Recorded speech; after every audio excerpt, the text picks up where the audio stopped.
Magandang araw po sa inyong lahat. Ngayong araw na ito ay pakinggan po natin ang buhay ng magkapatid na si Rance at David. Ulila na sila sa kanilang ina at ang tangi nilang kasama ay ang kanilang ama na si Mang Celso. Isang araw ay may dumating na sulat mula sa kanilang kamag-anak na naninirahan sa baryo ng San Roque. Galing ito sa kanilang tiya Felisa, ang nag-iisang kapatid at kakambal pa ng kanilang ina. Inaanyayahan sila nito na dumalo sa kasal ng kanyang anak. Labis na nasabik ang dalawa na muling makita ang kanilang tiyahin. Kaya naman, walang pag-aalinlangan na bumiyahe sila papunta sa lugar na yon. Sa unang tingin, isang payapa at tahimik na lugar ang baryo. Ang mga bahay ay malalaki at maayos, yari sa kahoy at konting semento. Tila mababait din naman ang mga tao at tahimik. Ngunit sa likod ng mga ngiti at katahimikang yun ay may itinatagong lihim na maaaring magbago sa takbo ng kanilang buhay. Ano nga ba ang naghihintay sa kanila? Makikita ba nila ang kasal na inaasahan o matutuklasan nila ang madilim at nakakatakot na katotohanan ng baryong ito? Handa na ba kayo mga idol na samahan ng magkapatid sa kanilang nakakatakot at kahindik-hindik na pakikipagsapalaran? Ngunit bago ang lahat mga idol, huwag po nating kalimutang mag-subscribe at i-hit ang notification bell sa aking YouTube channel na The Voice Addict at Apong Isaac para sa mas marami pang makapigil hiningang kwentong aswang at katatakutan mula sa mundo ng kababalaghan. Umpisahan na po natin ang kwento. Sa isang simpleng kubo, sa gilid ng bukirin, may kapatid na abala sa kani-kanilang mga gawain. Si Rance, 21 taong gulang, ay seryosong nagdidikit ng dahon ng lagundi sa isang kahoy na mortar. Pinatuyo niya yon kahapon at ginagawa niya itong pulbos para sa gamot na madalas niyang ginagamit kapag may nagpapagamot na may sakit. Samantala si David naman, 13 anyos, ay nasa gilid ng kubo at naglalaro ng tirador. Tila walang kapaguran ang kanyang mga mata na palaging nagmamasid sa paligid, laging handa sa kung anumang bago at kakaibang mapapansin. Nang wala siyang maasinta, lumapit siya sa kanyang kapatid. Kuya, kapag naging albularyo na ako katulad mo, pwede pa rin ba akong maglaro ng ganito? Hindi ka pwedeng maging albularyo kung puro laro lang ang nasa isip mo. Ang albularyo, disiplinado at hindi basta-basta nagbibiro. Yan ang tandaan mo. Pwede nga. Bakit ikaw? Sabi ni tatay, nung kaedad mo ko, hindi ka naman daw seryoso nun eh. Mas madalas ka raw lumalangoy sa sapa kaysa mag-aral ng dasal noon. Oo, totoo yun, tama ka. Pero natuto rin naman ako sa bandang huli. Kaya nga ikaw, dapat ngayon pa lang, maghanda ka na. Kailangan mong matutunang magnobena at magritual para maging malakas ang mga dasal at orasyon na itinuro sa'yo. Hindi ba pwedeng wag na lang kuya? Hindi pwede yun. Hindi dapat ganun. Kailangan mo magtiyaga. Kasi baliwala ang mga orasyon kung hindi mo mapapalakas. Kuya, hindi naman yun ang ibig kong sabihin eh. Ang sa akin lang, baka pwedeng ikaw na lang ang maging albularyo sa pamilya. Ay mas lalong hindi pwede yun. Kailangan dalawa tayo. Hindi mo pwedeng baliwalain ang ipinamanang karunungan ng ating mga ninuno. Alam ko naman po kuya, pero hindi ba pwedeng iba na lang? Kunwari, gusto kong maging doktor. Panggagamot din naman yun, di ba? Hindi mo naiintindihan, David eh. Alam mo, Bunso, kung gusto mo maging doktor at tatalikuran mo ang pagiging albularyo, paano na yung mga taong sa atin lang umaasa? Paano na yung mga walang pera at hindi makapunta sa ospital? Paano yung mga nasa bundok na walang malalapitan kundi tayo? Pero kuya, paano kung hindi ko matutunan? At paano kung hindi ako kasing galing mo? Huwag kang mag-alala, Bunso, at huwag ka ring matakot. Kasi wala namang ipinanganak na marunong kagad. Kahit ako, ilang beses din ako nagkamali nun, pero natuto ko. Kasi hindi ko binitiwan. Alam ko na tungkulin ko to. Tungkulin? Oo, tungkulin natin sa pamilya, sa mga ninuno, at higit sa lahat, sa mga taong umaasa sa atin. Ang kaalamang ito, dugo at pawis ang pinuhunan ng mga nauna sa atin. Kaya dapat ituloy natin at huwag sayangin. Ganun ba? Oo. Pero syempre, okay lang naman ang maglaro, basta't siguraduhin mong natututo ka pa rin. Alam mo, masarap sa pakiramdam yung may kabuluhan ng ginagawa mo sa buhay. Sige na nga. Kuya, alis muna ako ah. Mamaya pa naman tayo mag-aaral ng orasyon, di ba? Maglalaro lang muna ako ng tirador. Nako, ayan ka na naman eh. Di ba pinagsabihan ka na nga ni tatay kahapon na tigil-tigilan mo na muna yan? Nakakabasag ka ng paso ng kapitbahay. Lagot ka kapag nahuli ka ulit. Sige ka. Kuya naman eh. Ano bang gagawin ko? Huwag mong inuuna palagi ang tirador. Hindi naman mahalaga yan eh. Hindi mahalaga kaya to. Makikita mo kuya, magagamit ko to sa mas makabuluhang bagay. Kaya kitang iligtas gamit to.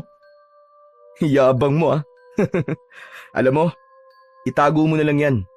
Mas mabuti pang magsanay ka ng gumamit ng punyal o espada. Kapag mahusay ka sa ganung sandata, baka maniwala akong kaya mo nang ipagtanggol ang buhay ko kung sakaling malagay ako sa alanganin. Ayoko nun kuya eh. Masyado pa akong bata para dun. Mabigat ang mag-aral o humawak ng sandatang ganun. Hindi pa para sa akin ng mga yon. Ayokong makahawak ng dugo eh. Ayaw mong humawak ng dugo? Aba, anong plano mo? Habang buhay ka na lang dyan sa terador mo? Paano kung may totoo ng panganib na nasa harap natin? Paano kung hindi lang hayop o ibon ng kalaban? Sige, paano na? Hindi ko po alam. Pero kuya, natatakot akong manakit o pumatay kung sakali. Hindi naman kasi ako kagaya mo na matapang. Mali ka, David. Hindi naman tapang ang puhunan sa mga ganyan. Makinig ka sa akin Minsan, may mga pangyayaring kahit ayaw natin, kailangan gawin. Kasi kung hindi, baka may mawala sa'yo. Baka may mawala sa atin. Kuya, takot lang talaga ako. Hindi ko alam kung kakayanin ko kapag dumating ang oras na yun. Takot din naman ako minsan, David Pero tandaan mo, mas mahalaga ang protektahan ng mga mahal natin kaysa sa takot. Tama ka kuya. Hindi ko isasantabi ang mga sinabi mo sa akin. Kung talagang kailangan kong matutong humawak ng sandata, gagawin ko. Yan ang gusto kong marinig sa'yo, Bunso. Sige, mamayang tanghali, tuturuan na kita. Habang sila ay nag-uusap, lumabas mula sa silid ang kanilang ama na si Mang Celso. Nasa kamay niya ang isang sobre. Mga anak, may dumating na sulat mula sa Tia Felisa nyo. Tia Felisa? Oo, kapatid ng nanay nyo. Taga San Roque sila. Po, may kapatid po si nanay? Oo naman. May pamilya pa ang nanay nyo. Ang totoo, gusto ko sanang madala kayo ron para makilala nyo sila. Abay kaya lang, alam nyo naman, kapos tayo sa pera. Pasensya na kayo mga anak. Dahil sa kakulangan natin, hindi ko man lang kayo naipasyal o naipakilala sa mga kamag-anak nyo sa mother side. Tayo naman, ayos lang yun no? Wala pong problema sa amin ni David. Opo, ayos lang naman po yun. Heto ang sulat. Basahin mo, Rans. At ikaw ang magdesisyon kung pupunta ka o hindi. Sige po. Akin na po. Kinuha ni Rans ang sulat at binasa yon ng malakas. Nakasaad dito ang isang paanyaya. Ikakasal daw ang anak ni Aling Felisa at iniimbitahan silang magkapatid. Silang dalawa ni David ay nais ipakilala sa buong pamilya. Tay, kailangan ba talaga namin pumunta? Ikaw, ano ba ang pasya mo? Pero tama ba na baliwalain natin ang kanilang paanyaya? Pero tay, hindi ka kasama sa inaanyayahan eh. Bakit? Baka bilang lang siguro ang bisita nila at kayo lang ang gusto nilang makita. Matagal na panahon na rin, Rance, mula nang huli kang nakita ng Tia Felisa mo. Huli ay nung libing ng nanay mo, kung natatandaan mo pa siya. Medyo po. Ano nga ang pasya mo ngayon? Kung pupunta kami tay, paano ka? Maiiwan ka. Wala kang kasama dito, tay. Ayos lang. Kaya ko pa naman ang sarili ko, anak. Sigurado ho ba kayo? Oo. Sige, kaya ko naman ang sarili ko eh. Sa totoo lang, parang ayoko sana eh. Kaso si David, baka kailangan din na makilala niya ang kapatid ni nanay. Tama ka, anak. Bata pa si David. Dapat makita rin niya mga kamag-anak ng nanay mo. Hindi yung puro na lang dito sa baryo ang mundo niya. Oo nga kuya, gusto kong makita sila. Oo na, sige na. Payag na ako. Pupunta tayo. Yay! Salamat Kuya Rance! Siya nga pala, ano bang itsura ni Tia Felisa? Kamukha ba siya ni nanay? Nagkatinginan sina Mang Celso at Rance. Hindi agad nakasagot sa tanong ng bata. Nagpalipat-lipat naman ang tingin ni David sa kanilang dalawa. Nagtataka kung bakit ganun ang naging reaksyon ng dalawa. Oh, anong nangyari? Ba't ayaw niyo akong sagutin? Kamukha po ba siya ni nanay? Oo, David. Kamukhang kamukha. Talaga kuya? Oo, kasi kambal ni nanay si Tia Felisa. Wow! Parang makikita ko na rin si nanay kung ganun. Pero bakit ngayon niyo lang sinabi sa akin na may kakambal pala si nanay? Hindi na namin nabanggit. Kasi bihira lang din magpakita ang tiya mo. Maski nung buhay pa nanay mo. Nagkahiwalay sila ng matagal na panahon. Huli lang namin siyang nakita nung libing ng nanay mo. Ha? Bakit naman po ganun? Kambal sila pero hindi sila magkasama? Hindi ko rin masyadong alam ang buong dahilan kung bakit sila nagkahiwalay. Basta ang sabi no ng nanay nyo, may hindi maganda silang pagkakaunawaan. Ibig sabihin, hindi sila bati? Abay siguro nga. Pero kahit na, pamilya pa rin kayo. At ngayon, pagkakataon nyo na para makilala ang mga kamag-anak nyo sa panig ng nanay nyo. Tay. Huy, ano ba? Ba't ang dami mong tanong? Tama na nga yan. Kuya naman di ba pwedeng excited lang? Ikaw ba, di ka ba excited? Excited, kaso kinakabahan ako sa'yo eh. Ha? Bakit naman kuya? Kabisado na kita, David. Baka mamaya pagdating natin dun, bigla ka magpasikat at maglikot dun. Nakakahiya kaya? Hindi naman ako ganun kuya eh. Babe naman ako. Behave pagtulog. O siya, tama na yung asaran nyo. Baka mamaya ay magkapikunan pa kayong dalawa. Opo, tay. Pasensya na po. O sige mga anak. Ay, siya nga pala. Gusto kong sabihin na siguradong masaya ang nanay nyo ngayon. Bakit po, tay? Kasi kahit na wala na siya dito, nakikita ko na buo at matibay pa rin kayong magkapatid.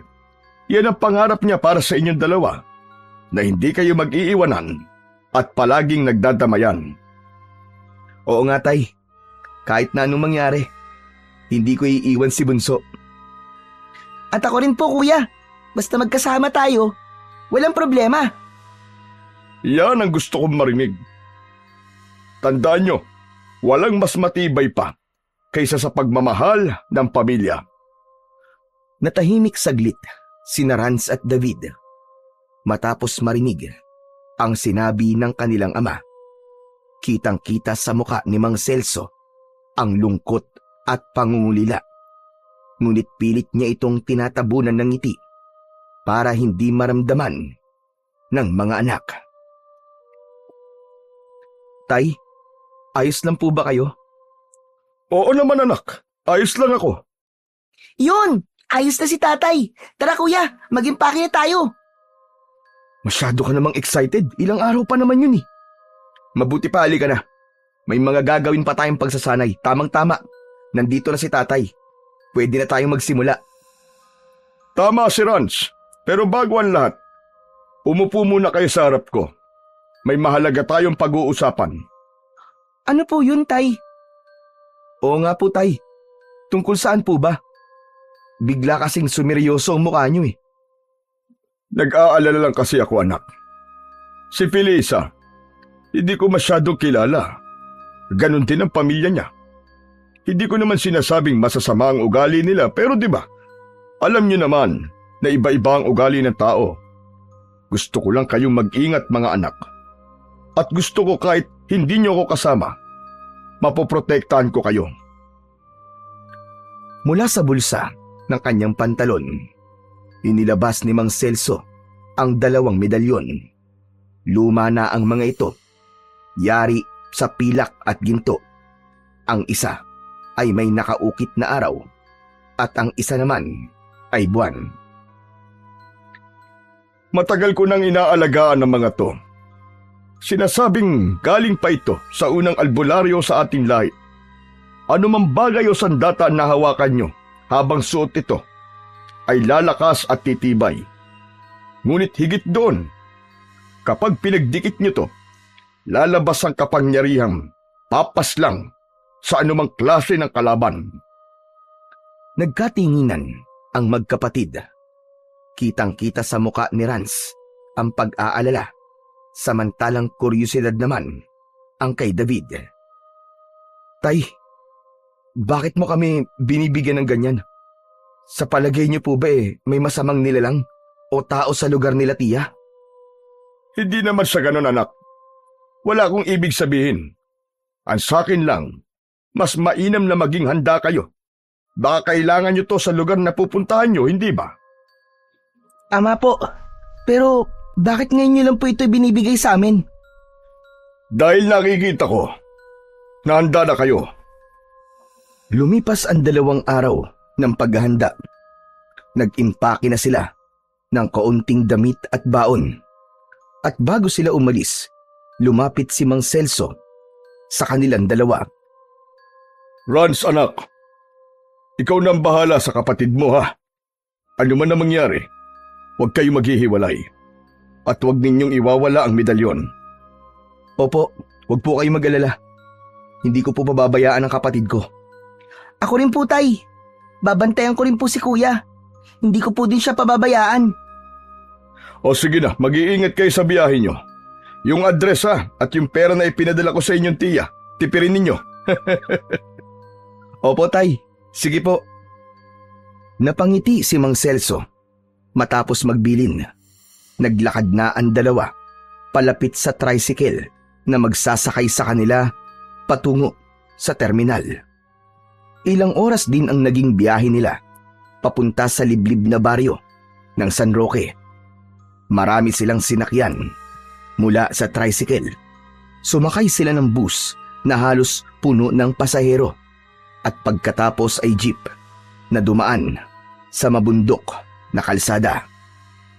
Pagdating nila sa dulo ng rutang yun, bumaba sila. Wala nang ibang sasakyan kaya't kinailangan nilang maglakad ng ilang minuto. Mabuti na lang at may nakasalubong silang mga tao. Isang mag-asawa na may dalang basket ng mga gulay at prutas. Nang makausap nila, natuwa si Rans dahil kilala raw ng mga ito ang kanilang tiya Felisa. Nakisabay na silang maglakad. Habang naglalakad, napansin nila ang katahimikan ng lugar. Mas tahimik pa ito sa pinanggalingan nilang baryo at ang mga bahay na kanilang nadadaanan ay pailan-ilan lang.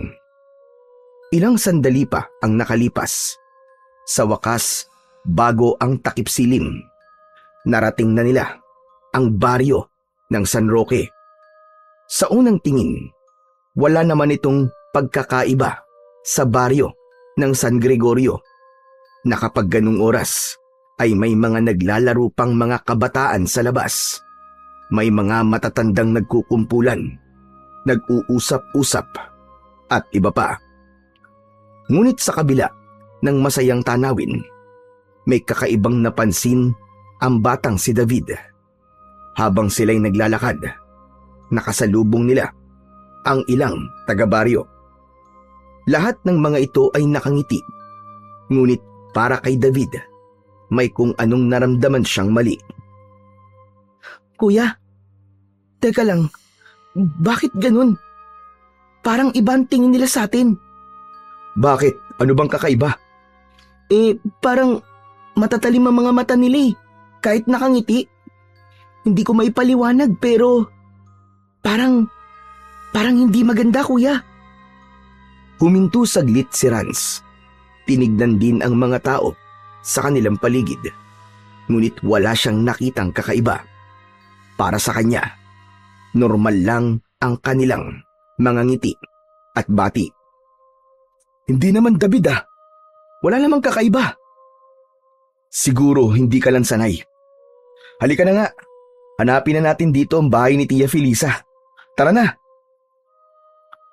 Walang nagawa si David kundi kumapit ng mahigpit sa braso ng kanyang Kuya Rans. Wari doon niya kinukuha ang lakas sa kabila ng kaba at takot na kanyang nararamdaman. Ilang sandali pa ay narating na rin nila ang bahay ng kanilang tiya. Kaagad na nakilala ni Rans ang isang babaeng may mga bitbit na sinampay sa bakuran. Napahinto siya saglit at tinapik ang kanyang nakababatang kapatid na si David. Tia Felisa! Napatingin sa kanila ang babae. Natulala pa ito saglit at tila kinikilala sila. At nang makita ang mukha ni Rans, bigla itong ngumiti. Inilagay sa balkon ang hawak ng mga damit at kagad silang sinalubong. Aba, kayo na ba mga pamangkin ko? Grabe, ang saya ko na dumating talaga kayo. Buti naman at tinanggap niyo tong paanyaya ko. Hello po, Tia. Ako po si David. Ako naman po si Rans. Medyo matagal na rin po mula nang huli po tayong nagkita. Oo nga, tama ka. Grabe, ang laki mo na, Rans. Nung huli kitang nakita, abay bata ka pa noon. At itong si David, nako, kung natatandaan ko, abay mga 3 taong gulang pa lang noon. Lumapit si Tia Felisa sa kanilang dalawa at walang pag-aalinlangan na niyakap ang magkapatid. Ramdam nila ang init ng yakap na yon. Para bang sabik na sabik siya sa kanila. Natulala naman si David habang matamang tinitignan ang muka ng kanyang tiya. Ayos ka lang ba, David? Bakit ganyan ka kumakatitig sa akin? Totoo po yung sinabi ni Kuya at ni Tatay. Kamukhang kamukha niya po talaga si Nanay. Nakita ko lang siya sa larawan, pero parang kayo na po siya, Tia Felisa. Ang ganda-ganda niyo rin po. Saglit na natahimik ang kanilang Tia Felisa at bahagyang nangilid ang luwa sa kanyang mga mata. Agad niyang hinaplos ang buhok ni David. Salamat, Iho. Matagal ko nang hindi naririnig na may nagsasabi niyan sa akin. Ang nanay niyo, hindi lang siya kapatid para sa akin, kundi parang kalahati na ng buhay ko. Kaya ngayong nakikita ko kayo, parang nabuhay siyang muli dito sa harap ko. Napangiti si Rans at tumango. Ganun din po ang sabi ni Tatay. Kaya raw mahalaga na makita namin kayo, lalo na si David, para makilala niya ang mga kamag-anak namin sa side ni Nanay. Naku ako lang naman ang kamag-anak niyo rito at saka yung mga anak ko. Pero tama si Celso. Mabuti at pumayag kayo na pumunta dito. Wala po yun, tiya. Oh, huwag kayong mahihiya dito ha. Isipin nyo na rin na pamilya nyo ang lahat na makakasalamuhan nyo dito. Kasi halos lahat ng mga nakatira rito, kaanak ng mister ko. Mababait sila at magiliw sa mga dayo. Hinawakan ni Felisa ang kamay ng magkapatid at marahang hinila palapit sa kanyang bahay. Hala, sige, pasok kayo. Huwag kayong mahiya. May merienda dun sa loob. Halina kayo. Pagpasok nila, agad na naamoy ni David ang halimuyak ng bagong lutong kakanin. Maaliwalas ang loob ng bahay. May kurtinang kulay puti at mga lumang litrato na nakasabit sa dingding. Wow! Ang bango po ng amoy. Para pong may nagluluto ng kakanin. Oo, meron nga. May suman at tsokolate akong ipinapaluto. Hala, umupo muna kayong dalawa. Sige na.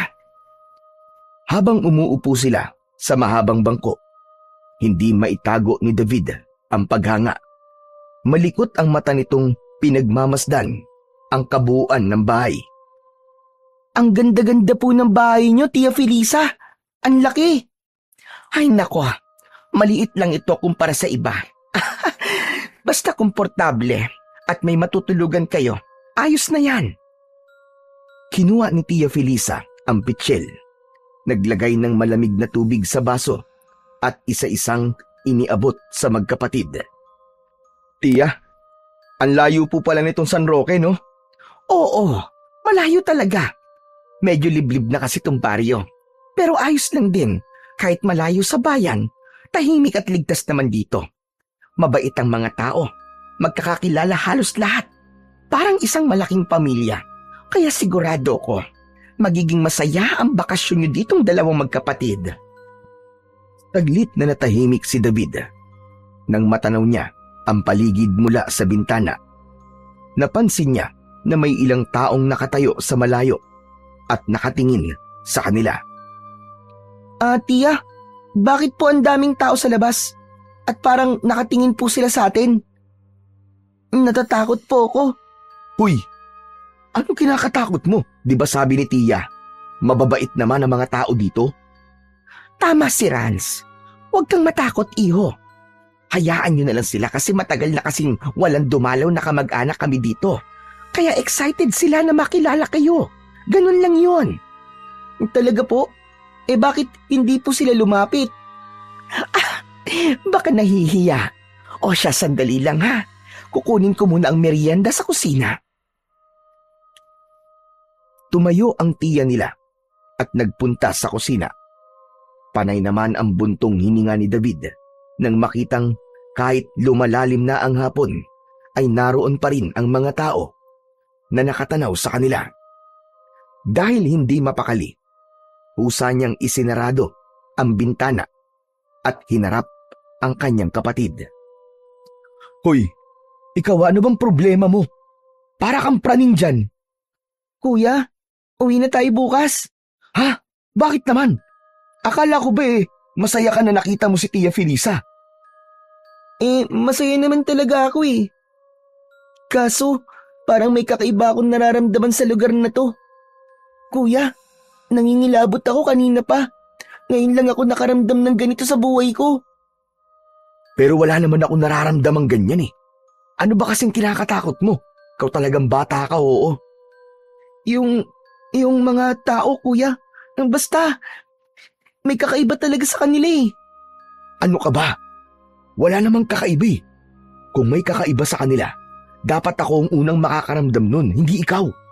Ako ang may alam sa mga senyales ng panganib kasi nag-aral at may karanasan ako sa ganyan. Pero ikaw, wala ka pa namang pagsasanay. Kaya yung nararamdaman mo, sigurado ko, pagod ka lang o puyat ka. Saka huwag ka magsalita ng ganyan kapag bumalik na si Tia. Nakakahiya. Opo kuya, sige po. Hindi na po ako mag-iisip ng kung ano-ano, sorry. Tumahimik na si David at hindi na muling nangulit. Samantala, pagkalipas ng halos 1 oras, tuluyan ng nilamon ng dilim ang paligid. Tinawag na rin ng magkapatid na humarap sa hapag. May nakahanda roong tinolang manok, pritong isda at sinaing na bagong hango mula sa palayok. Naroon na rin sa hapag ang 2 anak ng tiya nila at ang kanyang asawa. Kain na! Huwag kayong mahihiya ha! Magpakabusog kayong 2. Salamat po, tiya. Siya nga po pala. Ako po si David. Masaya po akong nakilala kayo. Ngumiti si David sa 3, pero naging kapansin-pansin na walang reaksyon ang mga anak at ang asawa ng kanilang tiya. Tahimik lang ang mga ito at blanko ang kanilang muka. Lahat ay nakatutok ang tingin sa plato. Nagsimula na silang kumain. Abala ang ginang sa pagsandok at pag-aalok ng pagkain. Ngunit si David ay nagtataka sa katahimikan. Sanay kasi siya na sa bahay nila ay maraming usapan at kwentuhan kapag nasa harap sila ng lamesa. Kaya't sinubukan niya na magsimula ng simpleng tanong. Ang sarap po ng tinola. Sino po nagluto? Napatingin sa kanya ang mga anak ni Felisa pero walang sumagot. Saglit lang silang natigilan at saka muling yumuko sa pagkain.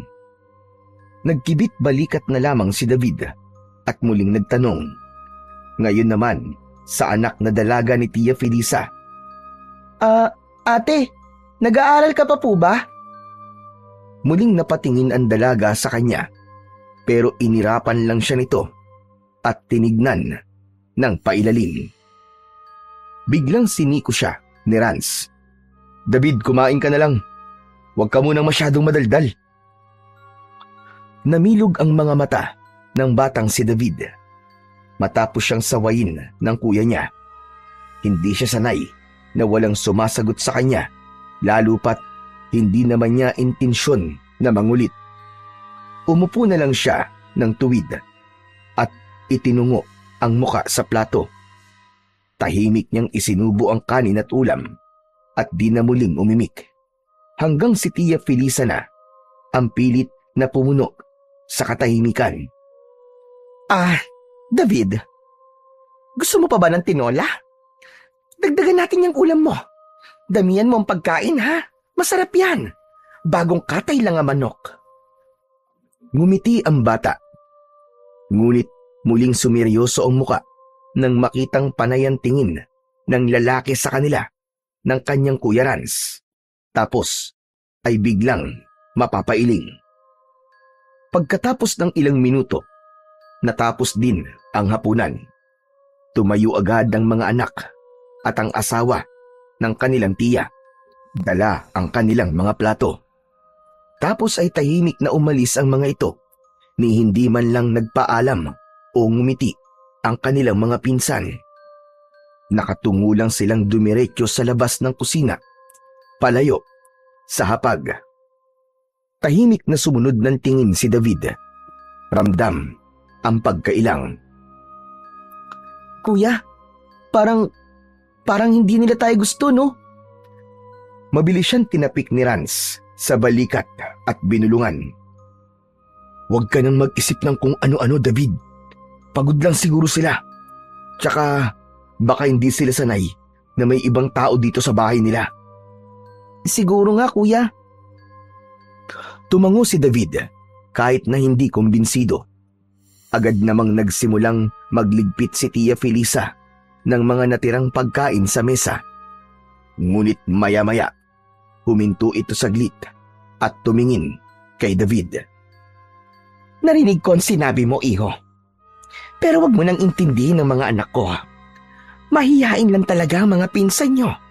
Pero mababait naman ang mga yon, maniwala ka. Kailangan lang ng kaunting panahon para maging komportable. Napayuko si David at napakagat ng labi. Nahihiya siya na narinig ng tiya niya ang kanyang sinabi. Pasensya na po, tiya. Hindi ko naman po sinasadya. Umupo si Tia Felisa sa tabi niya at hinaplos ang kanyang ulo. Wala yon, anak. Normal lang na makaramdam ka ng ganyan. Nasa bagong lugar ka kasi. Bago sa paningin mo. Bago sa pakiramdam. Pero makikita mo, bukas o makalawa, masasanay ka rin. Baka nga maging malapit ka pa sa mga pinsan mo. Medyo gumaan ang loob ni David sa kanyang narinig. Ngumiti siya ng kaunti, pero nanatili pa ring may kakaibang kaba sa kanyang dibdib. O sige na, magpahinga na kayo. Mahaba ang biniyahe nyo. Sigurado akong pagod kayo. Tumayo na sila Rance at David. Inihatid sila ni Tia Felisa sa itaas sa isang maliit na silid na inihanda para sa kanilang magkapatid. May 2 kama at isang lumang aparador. Dito na muna kayo mga pamangkin ha. Pasensya na kung hindi kalakihan ng kwarto. Pero sana'y maging komportable kayo. Okay lang po, Tia. Salamat po. Ngumiti ang kanilang Tia Felisa. Bago lumabas ng kwarto, ay muling lumingon. Matulog na kayong maaga. Saka, yung mga bintana isarado niyong mabuti. At kung may marinig man kayong mga kakaiba mamaya, huwag niyong pansinin. Kasi, may mga gumagalang hayop dito tuwing gabi. Baka mamaya ay maingayan kayo o kung ano. Normal lang yun dito. Huwag kayong matatakot. Napakunot ang noo ni David at ni Rance. Pero hindi na sila nagtanong pa sa kanilang tiya. Nang makalabas na ang tiyahin nila at maisara ang pinto, agad na nahiga si Rance at nakatulog. Samantala, si David naman ay nanatiling nakadilat, nakatingin sa kisame. Ang katahimikan kanina ay napalitan ng mga huni ng kuliglig at malamyos na ugong ng hangin. Ngunit hindi nagtagal ay may narinig siyang mahihinang kaluskos. Parang may naglalakad sa bakuran. Dinig na dinig niya ang mga paang nakakatapak ng mga tuyong dahon. Kasunod nito ay may mga mahihinang bulong. Hindi niya maunawaan ang mga salita, pero sigurado siyang merong nag-uusap. Dahan-dahan siyang bumangon at nilapitan ang kanyang kuya. Tinapik niya ito sa balikat. Kuya! Kuya, gising ka ba? Kuya, may naririnig ako. Matulog ka na, David. Ingay lang yun sa labas, ano ka ba? Marahang bumalik sa higaan niya si David. Tumagilid siya at marahang nagtalukbog ng kumot. Pinilit niyang ipikit ang kanyang mga mata, pero ang kanyang mga tenga ay nanatiling bukas. Inilabas niya ang medalyong nakatago sa loob ng kanyang damit. Hinawakan niya ito ng maigpit. Parang humuhugot siya ng lakas mula dito. Ilang sandali pa, bumigat na ang talukap ng kanyang mga mata. Sa wakas, nakatulog na din siya ng maimbing. Kinabukasan, tinanghali ng gising si David. Pagmulat pa lang ng kanyang mga mata, agad niyang narinig ang tawanan at hiyawan ng mga bata mula sa labas ng bahay ni Tia Felisa. Ang masasayang tinig ay tila ba nag-aanyaya sa kanya na sumali. Pagbangon niya, agad niyang napansin na wala na ang kanyang Kuya Rance sa loob ng kanilang silid.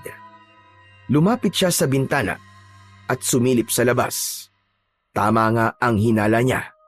Maraming bata ang naglalaro sa bakuran. May mga naglalaro ng habulan. May nakita pa siyang nagtitirador ng mga ibon. Napangiti si David sa eksenang nakita niya. Maya-maya pa, isang batang lalaki ang napatingala at napansin siya sa bintana. Kinawayan siya at tila inaanyayahan na bumaba. Natigilan si David saglit, pero agad ding kumaway pabalik sa bata. Parang biglang nawala ang lahat ng mga kutob at kaba niya kagabi. Agad siyang nagbihis ng damit at mabilis na bumaba ng hagdan. Pagdating niya sa sala, nadatnan niya roon ang kanyang Kuya Rance na nakaupo at nagkakape, habang si Tia Felisa naman ay abala sa pag-aayos ng ilang gamit. Oh, gising ka na pala. Ang tagal mong natulog ah. Mabutit nakabawi ka ng pahinga.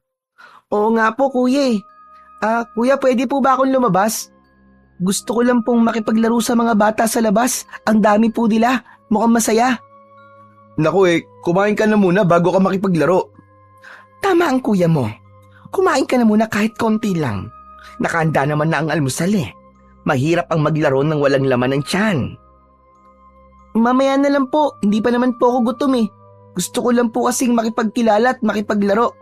Babalik naman po ako kaagad. Baka po kasi magsiuwian na sila eh. Sayang naman po. Napabuntong hininga si Rans at tinapik siya sa balikat. David, wag matigas ang ulo. Nakakahiya kay Tiye. Ay nako, hayaan mo na nga siya, Rans. Hayaan mo na muna siyang makihalubilo sa iba. David, basta mag-iingat ka ha. At huwag kang lalayo, iho. Para pag tinawag ka namin maririnig mo. Nagkakaintindihan ba tayo? Opo, tiya. Salamat po. Tumakbo palabas ng bahay si David. At paglabas niya, sinalubong siya ng maingay at masayang boses ng mga bata. Muli siyang kinawayan ng batang tumawag sa kanya kanina. Paglapit ni David, agad siyang sinalubong ng mga batang naglalaro. Ang isa sa kanila ay masiglang nagpakilala. Kasunod naman ay ipinakilala rin ang dalawa pa nilang kasama. Ngumiti si David at magalang na nagsabi ng kanyang pangalan. Sinabi din niyang pamangkin siya ni Tia Felisa na bagong dating lang sa baryo. Nagkatinginan ang tatlong bata, sabay na pangiti. Masiglang tinanggap nila si David bilang bagong kalaro nila. Mabilis na inalok nila si David na sumama sa kanila. Manghuhuli daw sila ng mga ibon gamit ang mga bitbit nilang tirador. Marunong din ako yan eh. May dala akong tirador sa bag ko. Kukunin ko lang ah. Ngunit bago pa siya makaalis, agad siyang inabutan ng isa ng ekstrang tirador nito.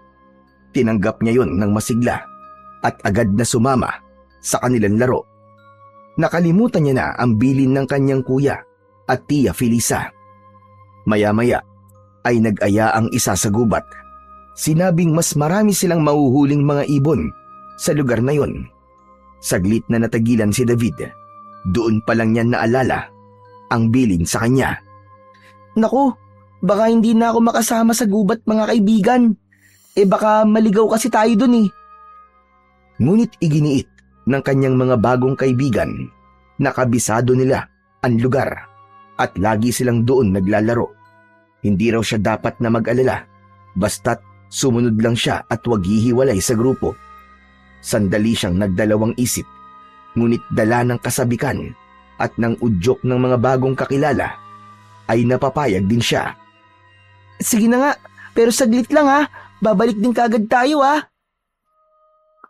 Pagkasabi nun ay tumakbo na sila papasok sa gubat. At totoo nga ang sinabi ng mga ito, mas maraming ibon sa loob ng gubat. Masaya ang umpisa ng kanilang pagtitirador. Tuwang-tuwa ang mga bata sa tuwing nakakatama siya ng mga ibon. Hanga ang mga ito sa kanya. Nagsimulang magyabang si David. Kaya ako magaling kasi palagi akong nag-iensayo sa bahay namin. Mas lalong humanga ang mga bata sa kanya. Ipinagpatuloy nila ang kanilang paglalakad. Nagpatuloy sila sa paghuli ng mga ibon at maliliit na hayop na makikita sa gubat. Sobrang tuwa ni David. Ngunit ilang sandali pa, hindi na malaya ng bata na unti-unti na pala siyang napapahiwalay sa grupo hanggang sa hindi niya na makita ang mga ito. Hala, nasa na sila? Nagpalinga-linga siya, ngunit puro puno at mga damo na lang ang kanyang nakikita. Hanggang sa kinabahan na si David. Naku, lagot. Paano ako makakabalik nito? Nagpatuloy siya sa paglalakad ng walang tiyak na direksyon. Ramdam niya ang bigat sa dibdib at halos mapaiyak siya sa sitwasyon. Ngunit pinilit niyang patatagin ang kanyang loob. Gusto niya nang makauwi. Subalit malakas ang kutob niyang naliligaw na siya. Hindi na pamilyar ang mga dinadaanan niyang daan. Nagpasya siyang tumigil sandali upang huminga at mag-isip. Ngunit imbis na kumalma, mas lalo siyang kinabahan. Lalo na nang may marinig siyang mga yabag. Dahan-dahan siyang napaatras.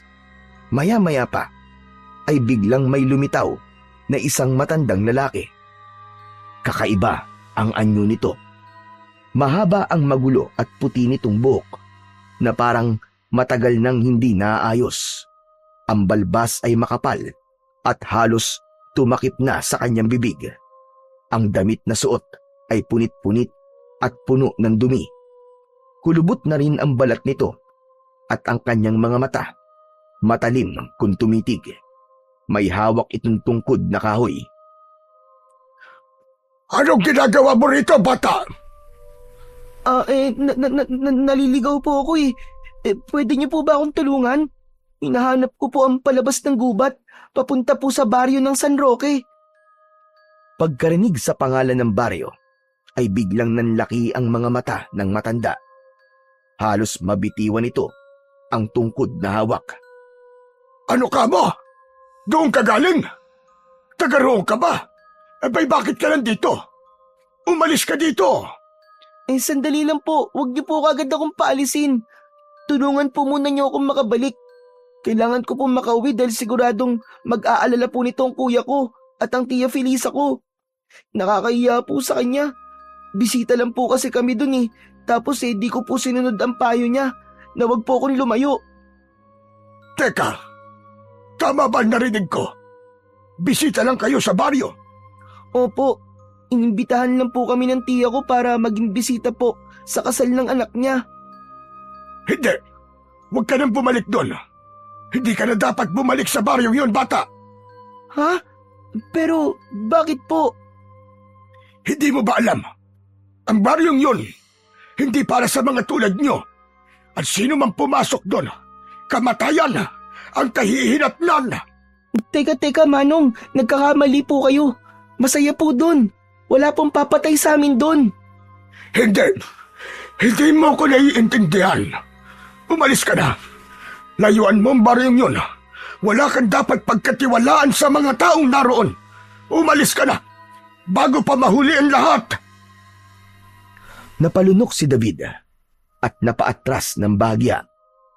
Nagulat siya sa lakas ng boses ng matanda. Natatakot siya dito. Kaya naman, bigla siyang tumalikod at mabilis na tumakbo palayo. Kita sa kanyang muka ang labis na takot at halos madapa na siya sa pagmamadali. Sa isip niya, maaaring masamang tao ang matanda o kaya naman ay isang masamang nilalang o halimaw na gusto siyang linlangin. Binilisan pa niya ang kanyang pagtakbo. Sa isip niya ay kailangan niyang makalayo sa matandang yon at makabalik ng ligtas sa kanyang tiya at kuya. Ngunit habang tumatakbo siya, patuloy ang pagsigaw ng matanda mula sa kanyang likuran. Bumalik ka! Hindi ka ligtas doon! Maniwala ka sa akin! Ngunit hindi ito pinakinggan ni David. Sa halip, mas lalo pa niyang binilisan ang kanyang pagtakbo.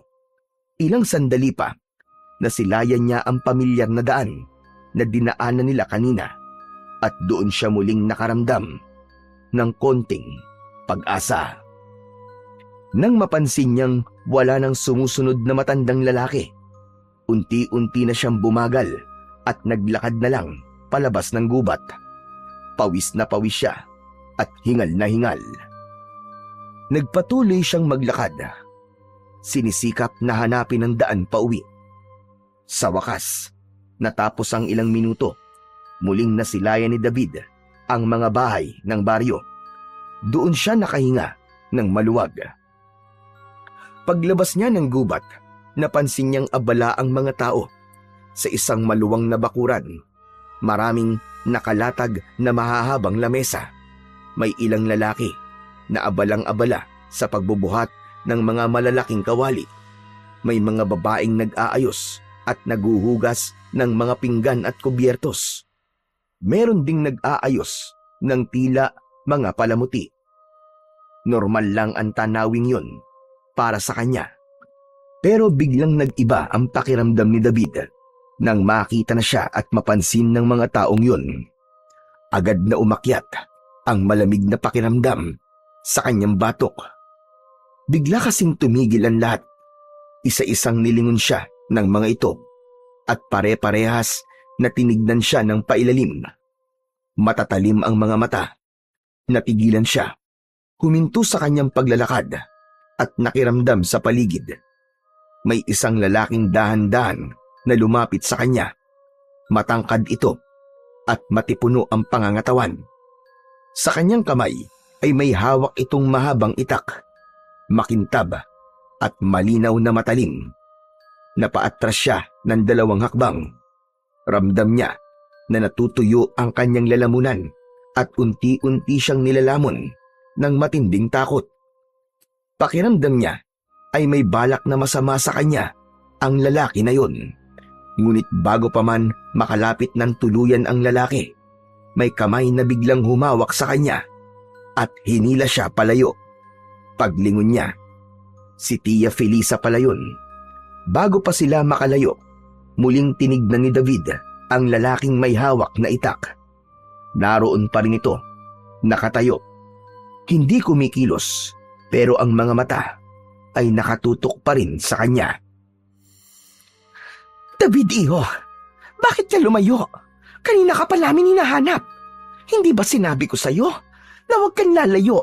Saan ka ba galing? Nag-aalala kami sa'yo, iho. Paano kung may nangyaring masama sa'yo? Pasensya na po, Tia. Hindi na po mauulit. Hala, sige na. Andito na tayo sa bahay. Pumasok ka na sa kwarto nyo at naghihintay na ang kuya mo doon. Mag-usap muna kayo. At pagkatapos ipaghahanda kita ng agahan mo, ha? Bumaba ka kagad. Opo, Tia. Salamat po at pasensya na po ulit. Umalis na ang kanyang Tia Felisa at dumiretso ito sa kusina upang ipaghanda ng pagkain. Si David naman ay umakyat sa itaas at tinungo ang kanilang kwarto. Pagbukas niya ng pinto, ay agad niyang nakita ang kanyang Kuya Rans na nakaupo sa gilid ng kama. Nang mapansin siya ni Rans, agad na nagbago ang ekspresyon nito. Ang dating malungkot na muka ay napuno ng tuwa. Agad itong tumayo at mabilis siyang sinalubong. David, ay salamat naman at nakauwi ka na. Sobra akong nag-alala sa'yo. Pasensya ka na, Kuya. David, bakit naman ganun ang ginawa mo? Sinuway mo kami ni Tia. Akala ko kung napano ka na eh. Ayos lang po ako, Kuya. Ayos ka nga. Pero paano nga kung hindi? Sige nga, paano ko ipapaliwanag kay tatay kung uuwi akong mag-isa? Ano ba nangyari sa'yo? Kuya, inaya po kasi ako ng mga kalaro ko dun sa loob po ng gubat. Pero napalayo po kami tapos naligaw po ako, Kuya. Nawala po sila bigla eh. Ano? Sa gubat? Lalong sumeryoso ang muka ni Rans at agad na hinawakan ang magkabila ang balikat ng kanyang kapatid. David naman! Ano ka ba? Delikado doon na, ba't ka sumama? Kasi Kuya, sabi nila, dun daw po mas maraming ibon. At gusto ko lang naman po makipaglaro eh. Di ko naman akalaing mawawala ako bigla. Nawala bigla o sadyang iniligaw ka sa gubat? David, wag ganun ha. Huwag ka magtitiwala kagad sa kung kani-kanino. Hindi natin kilala ang mga tao dito. Pwede silang maging kaibigan o maging isang kaaway. At sa palagay ko, yung mga batang yun na nakilala mo, hindi sila kaibigan. Kasi naniniwala ako na iniwan ka talaga nila doon sa gubat. Napayuko si David. Inisip ang mga sinabi ng kanyang Kuya Rans. David, wag na sana mauulit to ha. Opo, Kuya. O sige, tara na. Doon na tayo sa baba. Kumain na tayo ng agahan. Kanina pa ako nagugutom eh. Hindi naman ako nakakain dahil sa pag-aalala ko sa'yo. Bumaba na sila at tumuloy sa kusina. Tamang-tama, nakahanda na ang kanilang agahan. Wala na doon ang mga pinsa nila at maging ang asawa ng kanilang tiya Felisa. Pagkaupo pa lang nila sa hapag ay biglang naalala ni David ang matandang lalaki na humabol sa kanya sa gubat. Kuya, oo nga pala. Meron akong nakitang matanda sa gubat. Anong matanda? Hindi ko kilala pero ang itsura niya, ang dumi-dumi tapos sabi niya sa akin, kuya, umalis na daw po ako dito at wag na pong babalik sa baryo na to. Sabi po niya, mamamatay daw po ako dito. Natigilan si Rans at hindi agad nakasagot. Napansin naman ni Tia Felisa ang pagkakataranta ni David at nilapitan sila.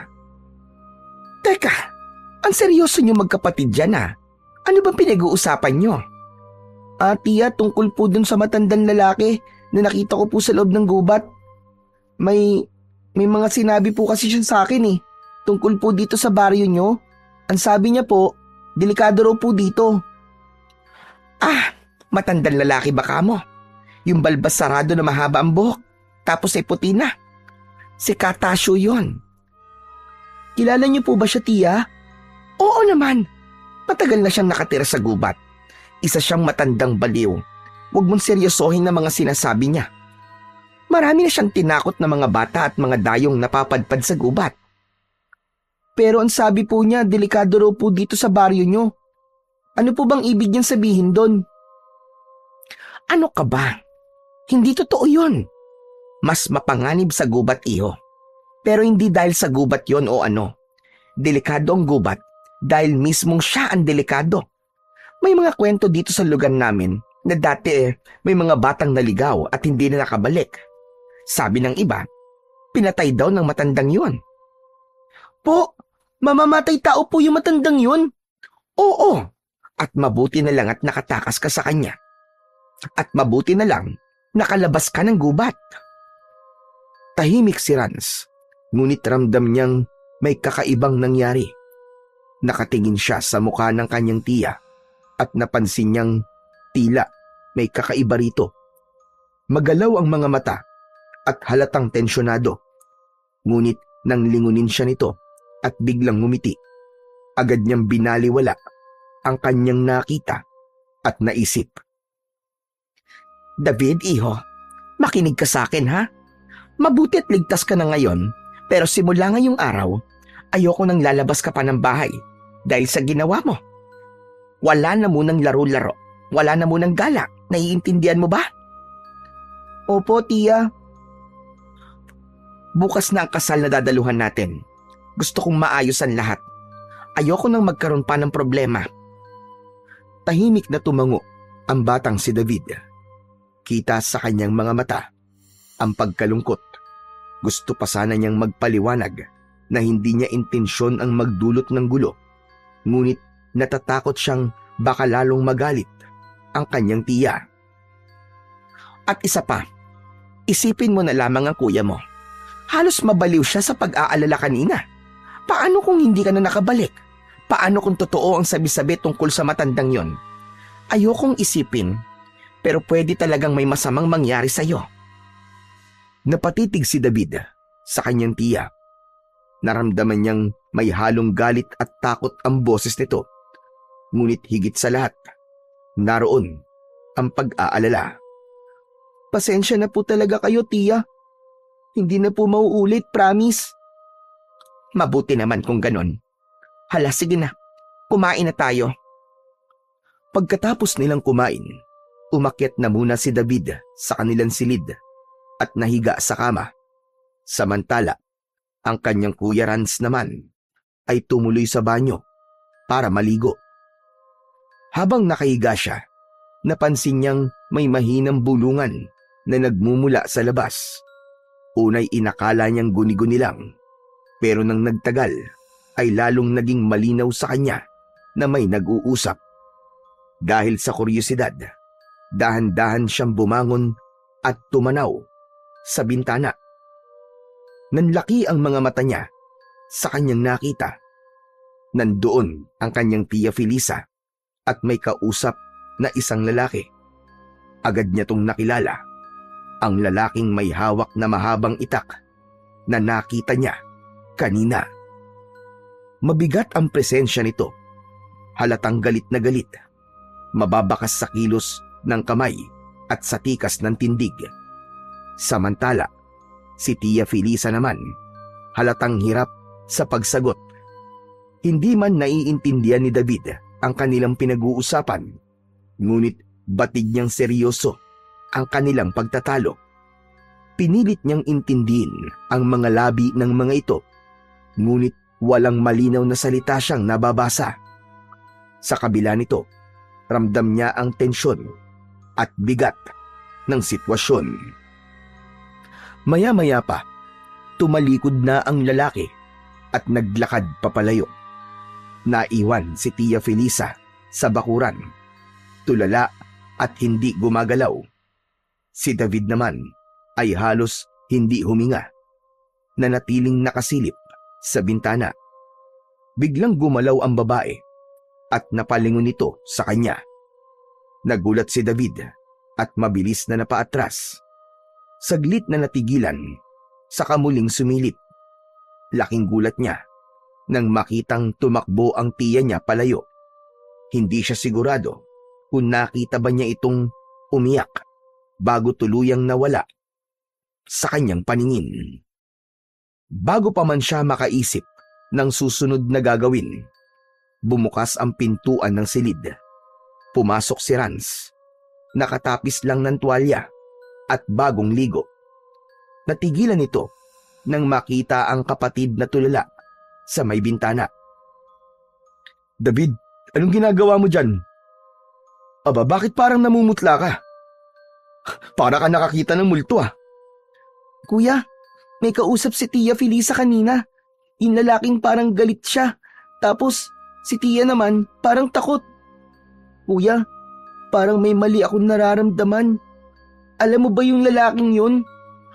Parang tatagain ako kanina nung nasa mga kabahayan na ako. Kung di lang ako nakita ni Tia Felisa kanina, baka hinabol na ako ng lalaking yun. Pambihira.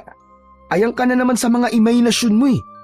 Hindi lahat ng nakikita mo kailangan mong lagyan ng kung ano-anong kwento. Siguro nag-uusap lang sila tungkol sa paghahanda bukas. Sa dami ng inaasikaso, normal lang na medyo tensyonado sila. Pero kuya, hindi ganun ang pagkakaintindi ko sa mga ekspresyon nila. Hindi sila basta nag-uusap lang. Galit na galit yung lalaki at si Tia naman takot na takot. Kuya, nakita ko mismo. Tigilan mo na nga yan, David. Napaparanoid ka lang eh. Wala kang dapat ikatakot. Pagkatapos ng kasal, uuwi na rin tayo. Kaya tigilan mo na yung kakaisip mo ng kung ano-ano, okay? Lahat ng tao dito, kilala ni Tia Felisa. Hindi nila tayo sasaktan. Pero paano kuya? Kung delikado nga talaga dito. Tulad ng sabi ng matandang baliw. Tama na. Tama na, David. Pakinggan mo ko, okay? Kung hindi ka titigil sa mga haka-haka mo, baka ikaw pa ang magdulot ng problema dito. Nandito tayo para makisaya. Para makilala si Tia at ang mga pinsan natin, yun lang. Opo kuya. Pasensya na po. Ay nako, kapatid ko. Mabuti pa magpahinga ka na. Matulog ka na kasi mukhang pagod ka sa paggagala mo sa gubat. Huwag mo na ulit-uulitin to ha.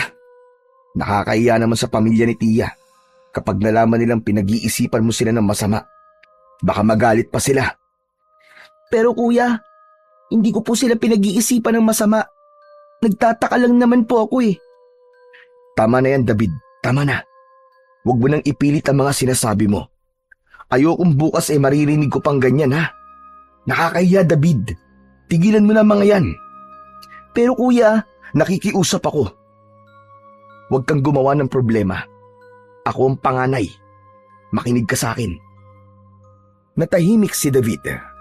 Napayuko at pilit na pinurseso ang sinabi ng kanyang kuya. Kaagad na napansin ni Rans ang pananahimik na yun at ang lungkot sa mata ng kapatid. Wala ka naman dapat ipag-alala eh. Nakalimutan mo na ba? May hawak tayong makapangyarihang medalyon. Walang mangyayaring masama sa atin dito. Akong bahala sa'yo, David. Sa kabila ng mga salitang yon ng kanyang kuya, hindi mabura-bura sa isip ni David ang kanyang mga pagdududa. Sa isip niya, may itinatago ang kanilang tiya at ang mga tao sa baryo na yon. At hindi niya alam kung paano yun maipapaliwanag sa kanyang kuya Rans na ayaw namang maniwala sa kanya. Tumango na lang siya at pagkatapos ay naglakad palapit sa kama. Nahiga siya at pinili na lang na magpahinga kesa ang makipagtalo.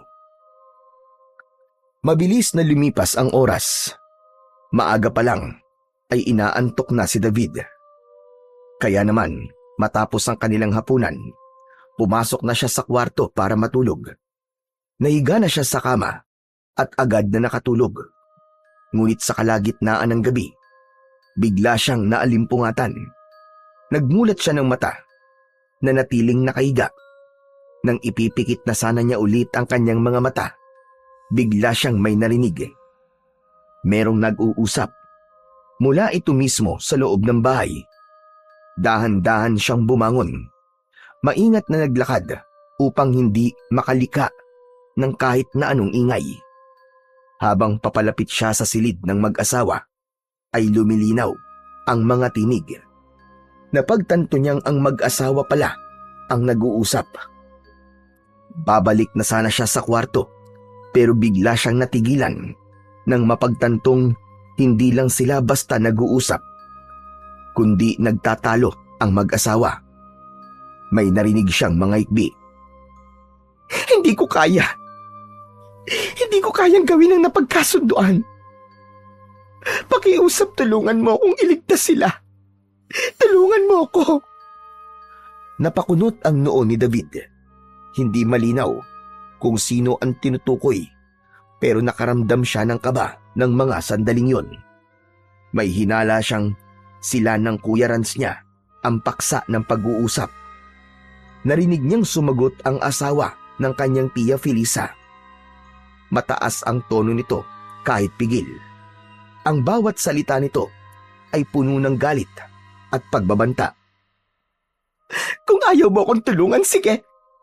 Ayos lang. Ako na lang. Hindi ko hahayaan ang mga bata na maging kapalit sa mga pagkakautang natin. Bahala na. Ilalayo ko na sila dito. Mas lalong nagalit ang lalaki.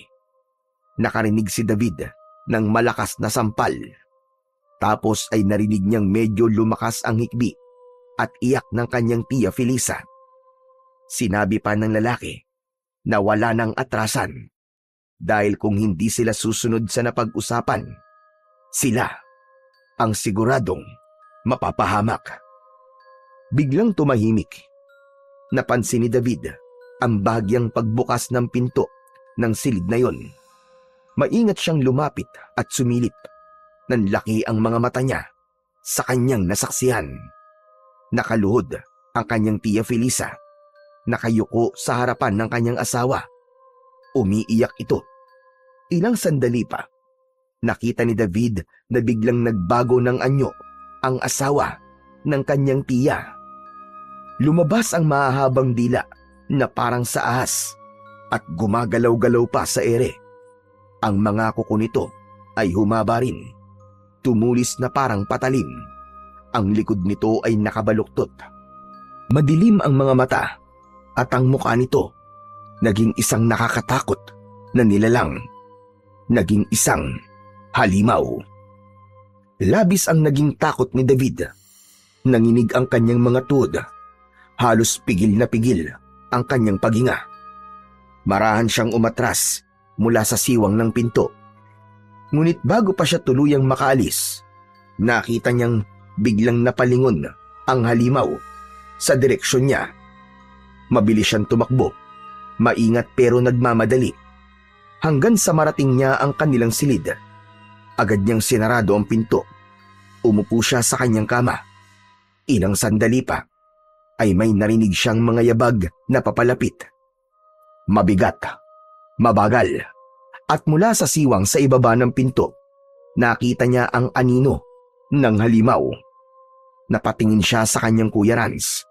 Mahimbing ang tulog nito. Gusto niya sana itong gisingin para sabihin kung ano ang kanyang mga nakita, pero naalala niya ang babala ng kanyang kapatid kanina. Inisip niyang hindi ito maniniwala sa kanya. Kaya naman, nanatili na lamang siyang tahimik. Pinakiramdaman na lang ang paligid at nakatitig sa pinto. Inaabangan niya kung bubuksan ito ng halimaw o hindi. Sa kanyang dibdib, may naramdaman siyang init. Inilabas niya ang medalyon na ibinigay ng kanilang ama. Kumislap ito. Alam niya ang ibig sabihin. May panganib na naghihintay. Maya-maya pa ay naamoy niya ang mabahong singaw. Para bang bulok na karne. Parang dugo na natuyo pero malansa. Napatakip siya ng ilong para hindi masuka. Marahan niyang kinuha mula sa ilalim ng unan ang tirador na pinahiram ng mga bata sa kanya. Maigpit niya tong hinawakan, ngunit muli siyang nakarinig ng mga yabag. Wala na ang anino sa pinto. Papalayo na ang mga yabag. Ngunit kahit wala na ang halimaw, nanginginig pa rin si David. Natakot siya sa isiping totoo pala ang sinasabi ng matandang baliw. May halimaw at ang asawa ng kanyang tiya Felisa, hindi tao, kundi isang aswang. Kinabukasan, nang magising si David, mabigat ang kanyang pakiramdam. Nang bumangon siya at bumaba sa sala, nadatnan niya ang kanyang tiya Felisa na nasa kusina at abalang-abala. Pinilit niyang maging normal, ngunit ramdam niya ang kakaibang kaba sa dibdib niya. Hindi niya maalis ang isiping may itinatago ang tiya nila sa kanila, na may masamang plano ang mga ito, kaya sila pinapunta. Nakita niya ang kanyang Kuya Rans na nagwawali sa labas ng bahay. Doon siya dumiretso. Nilapitan niya ito at hinila sa isang gilid. Kuya, umalis na tayo dito, umuwi na tayo. Kuya, delikado dito. David, ano na naman ba to?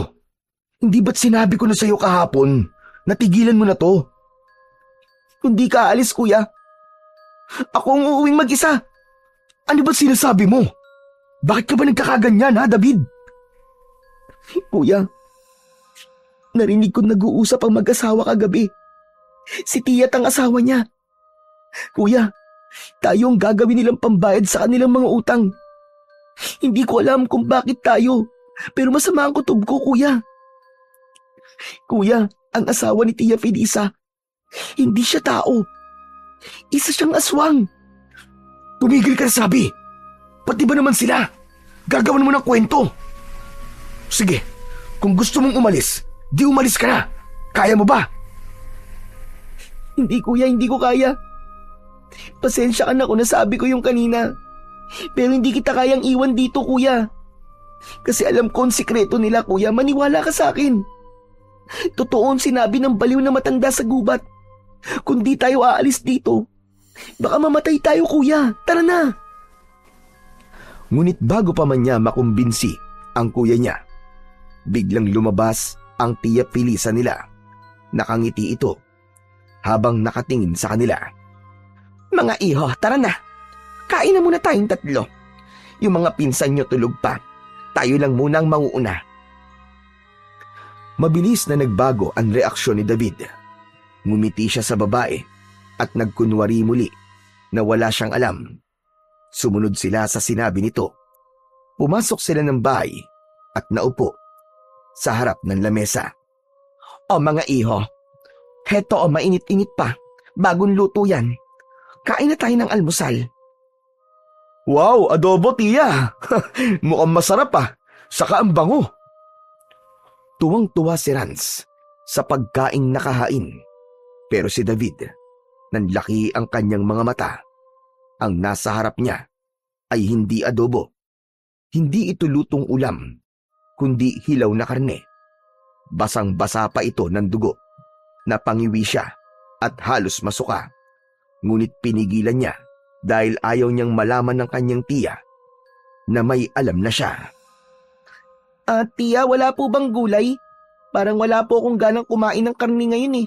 Baka po pwedeng gulay na lang po muna. Napatingin sa kanya ang kanyang tiya Felisa. Tila sinusuri ang galaw niya. Matagal siya nitong tinitigan at doon naramdaman ni David ang bigat ng titig ng babae. Para bang binabasa nito ang laman ng kanyang isip. Ngunit ilang sandali, ngumiti ang babae sa kanya. Meron naman, iho. May niluto kong gulay, sandali at kukunin ko lang. Pagbalik nito ay may dala na itong isang mangkok ng ginisang gulay. Agad na inihain ito sa harap ni David. Walang pag-aalinlangan yon na kinuha ng bata at agad na naglagay sa kanyang plato. Maya-maya pa ay may tumawag sa labas. Sandali lang ha, at may tao sa labas. Haharapin ko lang. Sige na, kumain lang kayo dyan. Pagkaalis ng babae, ay magsasandok na rin sana ng pagkain niya si Rans. Kumuha ito ng kanin at pagkatapos ay kukuha sana ng karne, pero mabilis siyang pinigilan ng kanyang kapatid. Kuya, wag! Hindi pa luto yan! Ano ka ba, David? Yan ka na naman eh. Luto naman ah.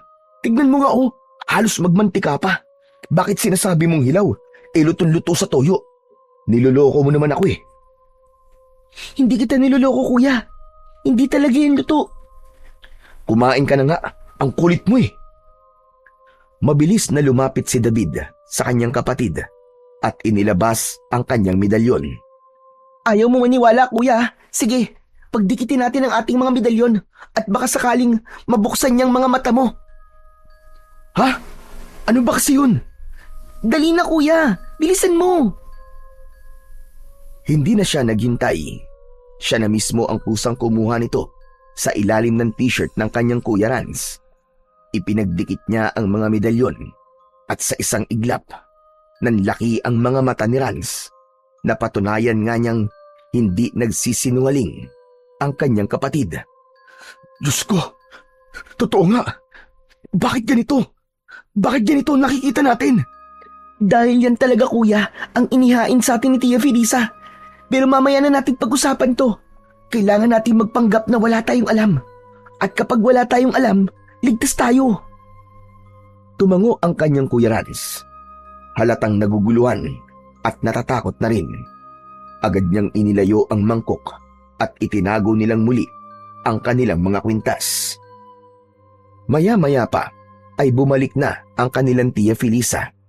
Napansin nito na hindi nabawasan maski konti ang adobo.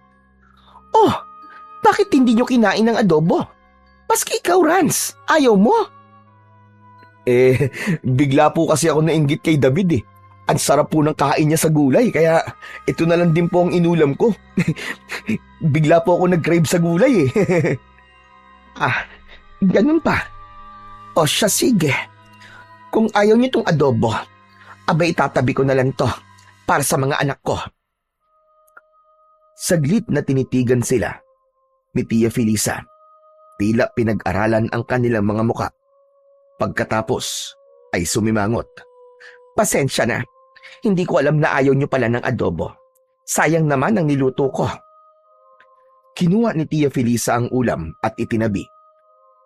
Nagkatinginan ang dalawa, pero kapwa na nahimik. Nang matapos ang kanilang agahan, sinabihan sila ni Tia Felisa na magpahinga na lang maghapon. Nagpaalam ito sa dalawa na aalis muna dahil tutulong ito sa paghahanda sa kasalang magaganap mamayang gabi. Mga iho, mamayang gabi na ang kasalan ha. At siguradong mapupuyat tayo. Kailangan nyo ng lakas. Masaya ang gaganaping piging mamaya. Magpahinga lang kayo ha. Hayaan nyo na ang mga gawain dito. Baka hindi na ako makapagluto mamaya. Hahatiran ko na lang kayo ng mauulam nyo. Sige po, Tia, salamat po. Nauna nang umakyat sa silid si David. Sumunod sa kanya si Rans. At nang matiyak na nakaalis na ang kanilang tiya, saka sila nag-usap. David, nagtataka ko. Bakit hindi ko kagad nakita mo? Ako ang panganay. Ako ang dapat na mas nakakaunawa sa ganitong mga bagay. Abay, bakit ikaw ang nakakita? Bakit hindi ako? Lumapit si David. Nakaupo sa tabi ng kuya. Hindi niya alam kung paano sasagutin ang tanong na yon. Saglit siyang napayuko at saka dahan-dahang umiling. Kuya, hindi ko alam. Basta ang alam ko, mula nang dumating tayo dito, parang may mali talaga. Tinitigan siya ni Rans ng matagal. Kita sa mga mata nito ang pagdududa. Hindi kay David, kundi sa kanyang sarili. Napakagat labi ito, saka mariing napapikit. Siya ang panganay, siya ang ganap ng albularyo, pero siya pa ang naging bulag. Kung ganun, ay totoo ang lahat ng mga sinabi mo sa akin? Oo kuya, totoo ang lahat ng yun. Sinabi ko na sa'yo, hindi ako nagsisinungaling kuya. Hindi ako nag-iimbento lang ng kwento. Isang bagay ang malinaw ngayon. Hindi nga talaga tayo ligtas dito. Kailangan na nating tumakas. Kailangan natin lumayo bago pa mangyari ang kasalan mamayang gabi. Oo kuya, tama ka. Hindi na tayo pwedeng maghintay pa. Kung tama ang hinala mo, baka mamayang gabi na mangyayari ang hindi natin inaasahan. At kung totoo na mga halimaw sila, mas lalong delikado tayo rito. Anong gagawin natin kuya? Paano tayo aalis sa lugar na to? Kuya, walang ibang daan, kundi sa pusod lang ng baryo. Makikita nila tayo. Sandaling nag-isip si Rans. Tumayo ito at nagsimulang maglakad paikot sa loob. Nakapamulsa ang isang kamay habang ang isa ay mahigpit na nakakapit sa medalyon na nakasabit sa kanyang leeg. Tahimik naman ang batang si David. Hinihintay kung ano ang sasabihin ng kanyang kuya Rans. Tama ka, David. Walang ibang daan kundi sa baryo. Pero hindi yun ang plano ko. Kung dadaan tayo sa gitna, tsak makikita nila tayo. Kaya gagamit tayo ng ibang paraan. Yung hindi nila inaasahan. Anong ibig mong sabihin, kuya? Saan tayo dadaan? Sa likod ng bahay, may maliit na daan papunta sa sapa. Napansin ko yun kahapon habang hinahanap kita sa bakuran. Doon ako napadpad nung umalis si Tia para hanapin ka. Gagapangin natin yun mamaya. Makakalayo tayo nang hindi nila nakikita. Sapa? Pero kuya, bakit dun? Dahil ang sapa ay papunta sa ilog at ang ilog ang magdadala sa atin palabas ng baryo. Kung susundan natin ang agos ng ilog, tsak nadadalhin tayo nun sa iba pang baryo o sa kapatagan. Doon makakahingi tayo ng tulong. Makakatakas po kaya tayo doon, kuya? Paano kung alam nila ang lahat ng daan? Paano kung mahuli nila tayo? Posible. Kaya kailangan natin ng tamang tiyempo. Ngayong abala sila sa paghahanda sa kasalan, kikilos na tayo. Kung ganun, tara na kuya. Agad na kinuha ni Rans ang kanyang bag. Ganon din ang ginawa ni David. Subalit bago pa man sila tuluyang makalabas ng bahay, biglang bumukas ang pintuan sa likuran. Halos sabay-sabay na sumulpot ang ilang kalalakihan.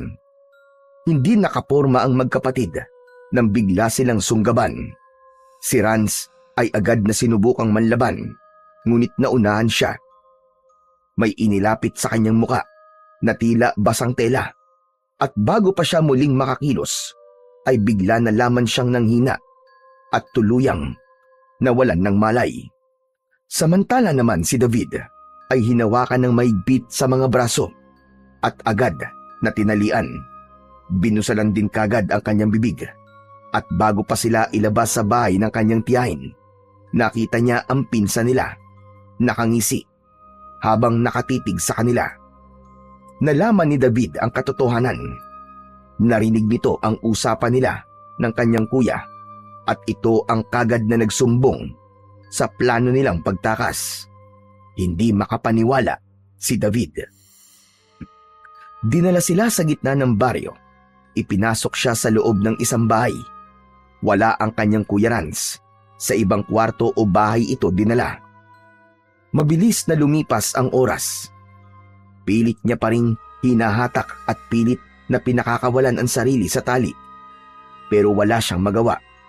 Masyadong maigpit ang pagkakatali sa kanya Pagdating ng tanghali, narinig niyang bumukas ang pinto. Nakilala niya ang 3 batang pumasok. Ito ang mga batang nanligaw sa kanya sa gubat.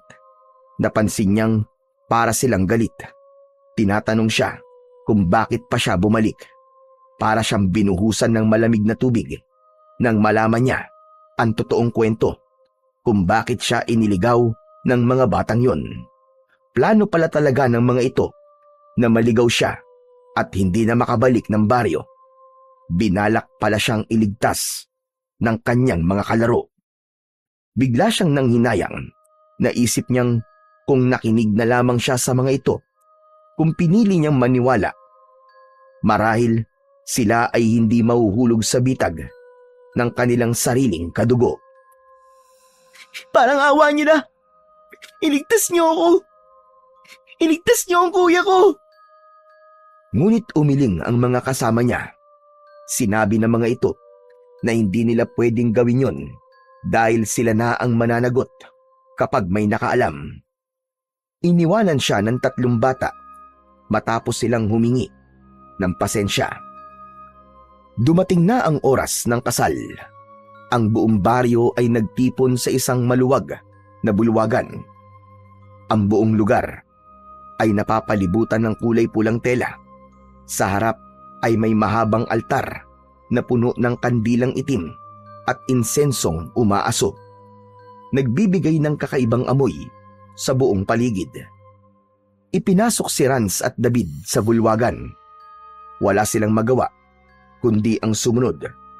Kapwa sinuotan sila ng puting kamiseta at puting pang-ibaba na parang talagang ipinasadya para sa kanila. Habang naglalakad sila, ang lahat ng mga mata ay nakatingin ng diretso sa kanila. Nakangiti ang lahat at may kakaibang kislap ang kanilang mga mata. Nagsimula ang seremonya matapos silang ipahiga sa 2 mahabang lamesa. Tinanggal na rin ang mga busal nila sa bibig. Ngunit hindi tinanggal ang tali sa kanilang mga kamay. Napansin nilang kakaiba na ang ginagawa ng mga tao sa kanilang paligid. Para silang nagdarasal, may sinasamba. Ilang sandali pa ay lumabas ang pinakamatandang kasapi nila.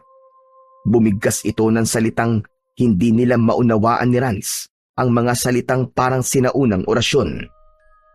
Unti-unting bumaho ang hangin. Ang mga nakapaligid na tao ay biglang nagsiiba ng anyo. Ang mga ngiti ay naging mapanukso at ang kanilang mga mata, lahat ay nagdilim at ang ilan ay unti-unting lumabas na ang matutulis na mga kuko at pangil. Meron din silang mahabang mga dila na gumagalaw pa na animo ay ahas. Naunawaan na ng dalawa na wala naman talagang kasal na magaganap, kundi ritual ng mga aswang. Nakita nila ang kanilang tiya Felisa na nakatayo sa isang gilid, umiiyak habang pinagmamasdan sila. Tia Felisa! Bakit mo kami dinala dito? Ang sabi mo, may ikakasal kayong anak. Ano po to? Bakit? Hindi sumagot ang kanyang tiya Felisa sa kanyang tanong. Bagkus ay yumukulang ito at patuloy na umiiyak. Tulungan mo kami, tiya! Huwag kang tumayo lang dyan! Kung may natitira ka pang puso, palayain mo kami! Tia Felisa! Hindi pwede. Patawarin niyo ako pero mas mahalaga ang kaligtasan ng pamilya ko kesa sa inyo. Kailangan kong gawin ito para mabuhay kami. Para makabayad kami sa utang namin. Ano? At kami ang ipambabayad mo? Anong karapatan mong gawin sa amin to? Wala ka namang ambag sa buhay namin. Kaya nga naman, tiya. Wala kaming kasalanan sa'yo para gawin mo to. Pakawalan mo kami. Hindi pwede. Ayoko. Ayaw mo. Wala kang magawa. Wala kang kwenta. Naalala mo ba si nanay? Gagawin mo ba talaga to? Mga anak kami ng kakambal mo. Alam mo kung nandito siya, hindi niya hahayaang mangyari to. Kung siya nasa lugar mo at mga anak mo mabibingit sa kamatayan, hindi ganito ang gagawin niya. Alam kong ipaglalaban niya ang pamilya niya hanggang sa huling hininga niya. Tumigil ka! Huwag mo akong ikumpara sa kakambal ko. At bakit hindi, Tia? Wala kang kaluluwa. Wala kang konsensya. Ipinatawag mo kami dito para ano? Para gawing handa at ialay sa inyong ritual. Ang sama mo. Napakasama mo. Wala kang kaluluwa. Tumahimik ka. Wala kang alam. Bakit ako tatahimik? Sasabihin ko kung anong gusto ko, Tia. Isa kang halimaw. Halimaw ka. Hindi ka tao. Wala kang pagmamahal sa sarili mong kapatid. Sa sarili mong kadugo. Dahil kung mahal mo siya, hindi mo kami ipapahamak ng ganito. Kaya nga po, papayag ka ba na papatayin nila kami? Tumingin ka sa amin, Tia. Tignan mo kami. Talaga bang maaatim mong kami ang magbayad sa utang mo? Na ikaw mismo ang magtutulak sa amin sa impyerno? Tama na. Tama na. Hindi ko gusto to. Hindi ko to ginusto maniwala kayo, pero wala na. Wala na akong magagawa. Patawarin niyo ako, mga pamangkin ko. Patawarin niyo ako. Patawarin? Hindi ka namin mapapatawad. Wala kang puso. Huwag kang magpanggap na umiiyak. Dahil wala kang karapatang umiyak. Demonyo ka! Mga demonyo kayo! Umatras ang Tia Felisa nila at nagtago bigla sa likod ng asawa nito. Muli ay sinimulan na ng mga aswang ang kanilang susunod na ritual. Kuya, anong gagawin natin? Dito na ba tayo mamamatay, Kuya? Hindi, David. Huwag kang mawalan ng pag-asa. May paraan pa para makatakas tayong dalawa. Hindi ako papayag na dito matatapos ang lahat. Pinilit ni Rans na igalaw ang kanyang mga kamay. Ilang ulit na iniikot ang kanyang pulso hanggang sa naramdaman niya na lumuwag ang isang bahagi ng pagkakatali. Dinagdagan niya ang lakas hanggang sa unti-unting makalas ang tali. Sa wakas, nakawala ang isang kamay niya. Agad siyang bumangon at inilabas ang kanyang medalyon. Kumawala ang bughaw na liwanag mula roon. Halos mabulag ang mga aswang na malapit sa kanila. Napaatras ang iba at nagsisisigaw. Kinuha ni Rans ang pagkakataon na yon para lapitan ang kanyang kapatid at agad na kinalagan ang tali nito. Pareho silang tumalon sa mesa at mabilis na tumakbo palabas ng bulwagan. Agad na sumigaw ang pinakamatandang aswang. Iniutos ang paghuli sa kanila. Kaagad na kumilos ang lahat. Nang lingunin ni David ang bulwagan, natigilan siya. Lahat ng tao, kabilang ang 3 batang dati niyang kaibigan na sinubukang iligtas siya, ay nagbago na ng anyo. Kasama na rin ang kanilang Tia Felisa. Doon nila napagtanto, naganap na rin palang aswang ang kanilang Tia Felisa. Lumabas sa kanilang mga kamay at paa ang matutulis na mga kuko na animo ay mga patalim. Ang balat ay mabalahibo at maitim at ang kanilang mga mata ay tila walang kulay. Sa takot at pagkabigla, hinabol sila ng mga aswang, mabilis at walang patid. David, hindi tayo makakatakas dito. Kailangan natin lumaban sa kanila. Oo, Kuya. Hindi na naisip ko. Lalaban tayo.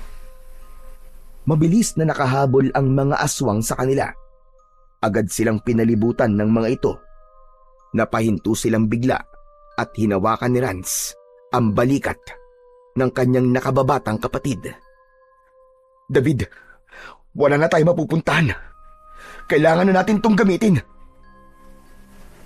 Sabay na tumayo sina Rans at David sa gitna ng mga aswang. Dahan-dahan nilang kinuha ang kanilang mga medalyon at biglang nanginginig ang mga ito. Tumindig ang dalawa ng maayos. Si Rans ay bagyang nakabuka ang dalawang paa. Hawak ang mahiwagang medalyon sa kaliwang kamay at itinaas ito sa ere. Si David naman ay maangas na tumayo sa tabi ng kanyang kuya Rans. Nakataas ang kanang kamay nito. Sabay na inilapit nila ang mga medalyon sa isa't isa. Pinagdikit ito. Nabuo ang isang bilog na liwanag. Nakapalibot ito sa kanila, kaya hindi makalapit ang mga aswang. Sa sandaling yun, ay naramdaman ng dalawang magkapatid ang kakaibang paglakas ng kanilang mga katawan. Umatras sila hanggang sa makalapit sa isang malapad na puno. Kagad na lumapit si Rans. Hinawakan ng isang makapal na sanga at buong lakas itong hinila. Sa mismong paghawak niya, nagliwanag ang sanga. Unti-unting nagbago ang anyo nito hanggang sa maging isang mahabang espada na kumikislap na pilak at gintong liwanag. Tanda ng kapangyarihan ng kanilang pinagsamang medalyon. Tayo naman, David. Handa ka na ba? Handa na po ako, kuya. Walang makakagabi sa atin hanggat magkasama tayo. Humanda kayong mga aswang kayo. Kumuha ng bato si David at inilagay niya yun sa kanyang tirador na palaging nasa suksukan ng bewang at sa lawal niya. Ngunit sa sandaling hawakan niya ito, nagliwanag ang bato. David, ito na ang oras. Wala nang atrasan to. Ipakita natin sa kanila kung sino ang tunay na dapat katakutan. Tayo na! Ah! Sa sigaw ni Rans at sa kanyang mabilis na pag-abante, nagliwanag ng gusto ang kanyang espada. Mula rito, lumabas ang sangasangang liwanag na tila kidlat na kumikislap sa paligid. Kahit hindi direktang tumatama ang espada sa katawan ng mga aswang, ang matindi namang enerhiya nito ay nasusunog sila. At sa ilang sandali, naging abo na ang ilan sa mga aswang. Samantala si David naman ay nakayuko ng bagya. Nakapwesto ang kanyang paa at nakatutok ang tirador sa aswang na kanyang unang pinuntirya. Ang batong hawak niya ay tila nagbabaga na may halong pilak na malakas na enerhiya. Heto na ako! Humanda kayo! Dahil ihahatid ko na kayo sa impyerno! Muling sumugod ang dalawa at sa pagkakataong ito ay sabay sila.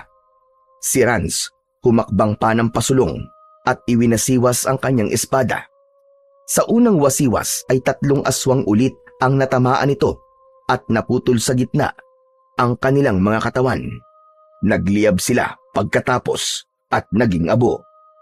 Kasabay nito ay pinakawalan na din ni David ang unang bato mula sa kanyang tirador. Sa ere ang liwanag nito ay tila naging isang maliit na bulalakaw. Pagdikit nito sa dibdib ng aswang ay sumabog yun at tinupok ang kalaban. Natigilan ng iba pang aswang. Hindi sila makapaniwala na nagagawa ng mga batang ito na sila ay puksain. Nasaktan ang mga kagaya nila. Ang ilan ay biglang napaatras at nagbulungan. Kita sa kanilang mga mata ang takot at pag-aalinlangan. Ano ha? Nagulat ba kayo? Akala nyo ba ay ganun kadali para sa inyo na patayin kami? Hindi kami papayag. Lalo pa at binigyan kami ng aming tatay ng isang proteksyon. Ang medalyon na may kapangyarihan ng lakas ng araw at buwan. Ngayon, imbis na kami ang bibigyan nyo ng bangungot, kami ang magiging bangungot ninyo. Sige, lumapit kayo. Tignan natin kung hanggang saan ang kaya nyo. Mga demonyo kayo. Muling nagsigawan ng mga aswang at halos sabay-sabay na sumugod. Ngunit hindi umatras ang magkapatid. Itinaas nila ang kanilang mga medalyon sa ere at muling pinagdikit. Sa sandaling yun, lumitaw sa hangin ang dalawang simbolo, ang araw at ang buwan, na umiikot sa harap nila at kumikislap ng matinding liwanag. Napatigil ang mga aswang, may ilan pang umatras, halatang kinakabahan sa nakikita. Ngunit hindi na nagsayang ng oras ang magkapatid na sina Rans at David. Kasabay ng malakas nilang sigaw, kumawala ang isang matinding enerhiya. Umalingaw-ngaw ang tunog na parang malakas na kulog sa buong bulwagan. Mula sa espada ni Rans ay gumuhit ang isang matalim na kidlat. Naghalo ang gintong liwanag ng araw at ang malamig na pilak ng buwan. Ang mga aswang na pinakamalapit sa kanila ay agad na natupok, naging abo at tinangay ng hangin. Ang mga nasa malayo naman ay napaatras, napasigaw at napapikit sa tindi ng liwanag na tila ba tumutusok sa kanilang balat. Pagkatapos kumalat ng enerhiya, unti-unting naglaho ang liwanag. Naiwan ang isang malaking bilog na abo at sunog na marka sa paligid ni Rans at David. Wala ni isang aswang na nakalapit. Ang abo na nakapalibot sa kanila ay patunay ng mga natupok ng pinagsanib na kapangyarihan ng araw at buwan. Ayos! Ang galing nun, Kuya Rans! Huwag ka muna magsaya. May mga natitira pang aswang. Pagkarinig nito, biglang napatigil ang mga aswang. Ang dati nilang tapang at kayabangan ay napalitan ng kaba at pag-aalinlangan. Ngunit sa likod ng tapang at galing ng magkapatid, unti-unting bumigat ang kanilang katawan. Biglang naramdaman ni Rans ang bigat ng kanyang braso na parabang may nakadagan sa kanya. Si David naman ay halos manghina ang tuhod dahil sa biglang paggamit nila ng lakas. Ang liwanag na mula sa kanilang pinagsamang kapangyarihan ay nagsimulang humina. Tila unti-unting nauupos. Nagkatinginan ang mga aswang nang mapansin nila ang nangyayari sa magkapatid. Iniutos ng pinakamatandang aswang na muli silang sumalakay. Tuluyan ng bumigay ang katawan ng dalawang bata at bumagsak sila sa lupa. Hindi na sila makalaban. Kapwa sila napaluhod. Papalapit na ang mga aswang nang biglang may humarang sa kanila. Tama na! Tigilan niyo ang mga pamangkin ko! Hindi ko hahayaan!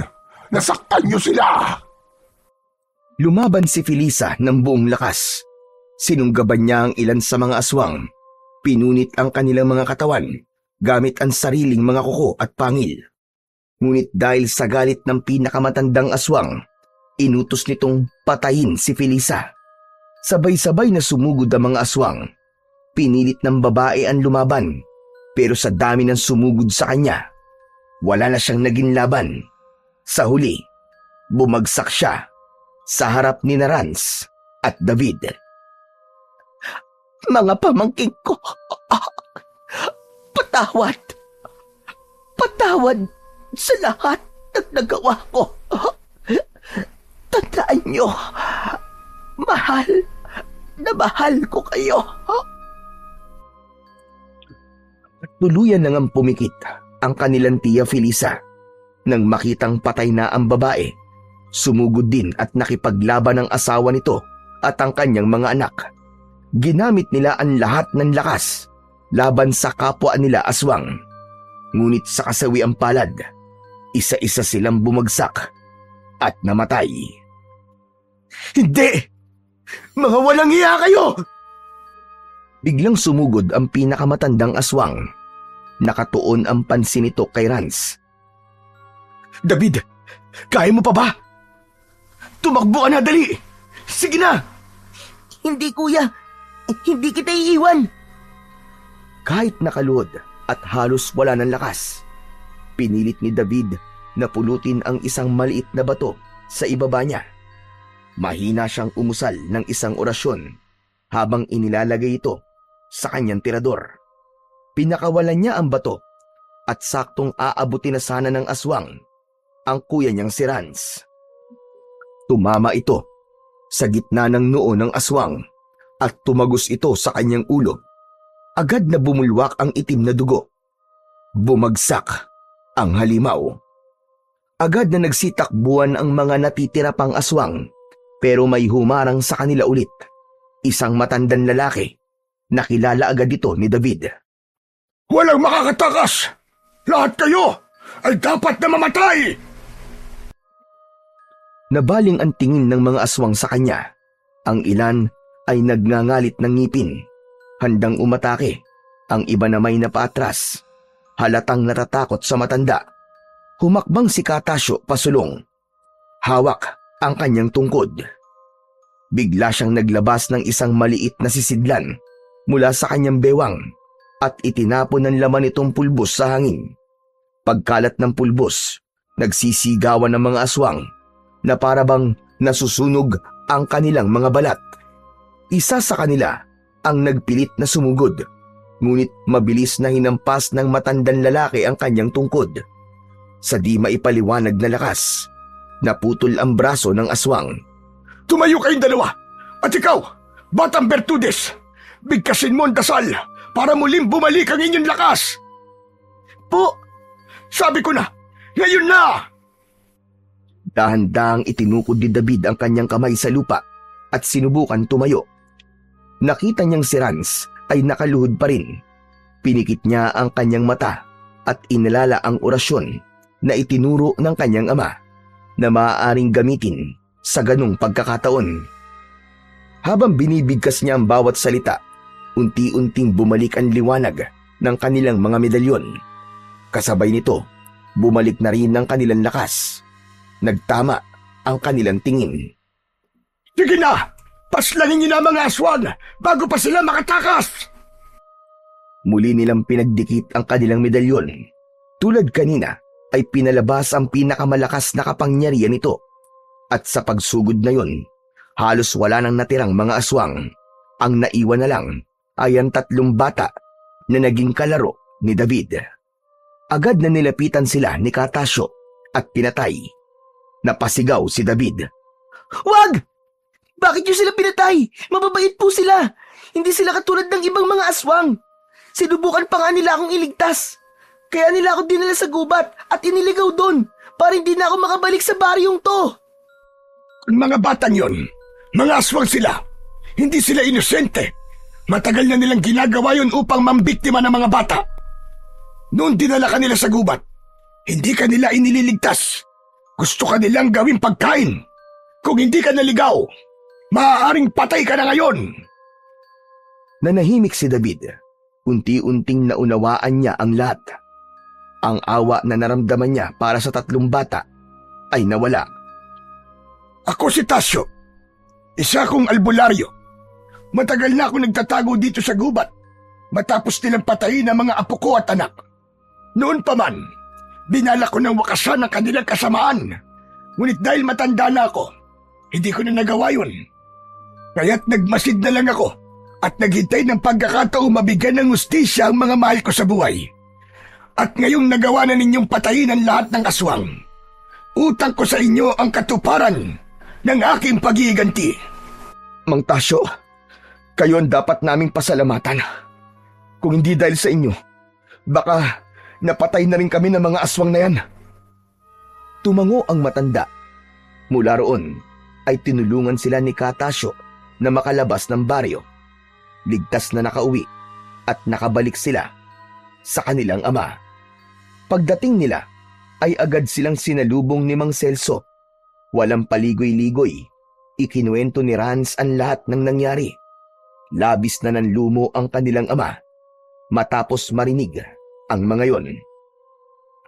Tay, anong ibig sabihin po ng Bertudes? Ang Bertudes, anak, ay mga taong may taglay na likas na kapangyarihan sa kanilang katawan. Sila yung may mga kayang gawing mabisa ang mga orasyon at hindi na nila kailangan magdobena o magsagawa ng mahabang ritual. Natigilan si Rans sa kanyang narinig. Doon niya biglang naunawaan kung bakit kakaiba ang kanyang kapatid. Naalala niya ang maraming pagkakataon na tila ba napakadali lang para dito ang mga bagay na siya mismo'y hirap na gawin.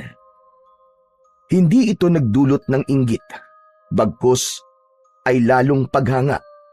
Naramdaman niya kung gaano siya kaswerte na ang sariling kapatid ay may ganitong katangian. Sa sandaling yun, nagkasundo silang dalawa. Isang tahimik ngunit matibay na pangako. Maging magkasangga silang magkapatid. Habang umaalalay, handang magpalakas at kailanman ay hindi bibitiw sa isa't isa sa anumang laban na maaari pang dumating. Tulad ng dalawang medalyon na kapag pinagsanib ay nagiging mas makapangyarihan, alam nilang ganun din sila na kapag nagsama, walang sino mang nilalang mula sa kadiliman ang makakagapi sa kanila. Ang kanilang ugnayan ang magiging sandata at higit pa sa anumang agimat o orasyon, ang kanilang pagkakaisa, ang tunay na magtatanggol sa kanila laban sa kadiliman.